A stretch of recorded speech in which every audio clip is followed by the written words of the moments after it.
एक समय की बात है। एक छोटे से गांव में एक साधु महाराज रहते थे। वे बहुत विद्वान और धार्मिक व्यक्ति थे। साधु महाराज का मानना था कि इंसान को अपने कर्मों के अनुसार ही फल मिलता है। गांव के लोग उनकी बातों को बड़े ध्यान से सुनते और उनका आदर करते थे।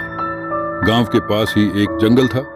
वहां एक बड़ा पेड़ डोरा था, जिसकी छाया में लोग बैठकर आराम करते थे। साधु महाराज भी रोज उस पेड़ डाज के नीचे बैठते और ध्यान लगाते थे। एक दिन एक गरीब किसान उस पेड़ के पास आया। वह बहुत दुखी था। उसने साधु महाराज से पूछा, महाराज, मैं इतनी मेहनत करता हूं, फिर भी मेरे खेतों में अनाज नहीं उगता, ऐसा क्यों होता है?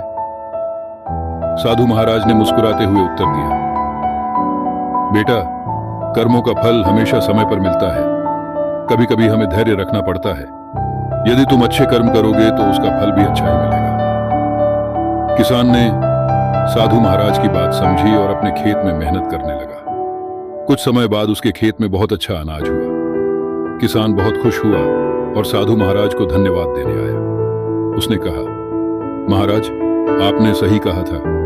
मैंने धैर्य और मेहनत से काम किया और अब मुझे इसका अच्छा फल मिला। साधु महाराज ने मुस्कुराते हुए कहा, देखा, कर्मों का फल जरूर मिलता है, चाहे थोड़ी देर से ही क्यों न मिले। हमेशा अच्छे कर्म करो और धैर्य रखो। इस कहानी से हमें यह सीखने को मिलता है कि हमें अपने कर्मों पर विश्वास रखना चाहिए और सच्चे मन से मेहनत करनी चाहिए। फल अवश्य मिलेगा, बस धैर्य रखना जरूरी है।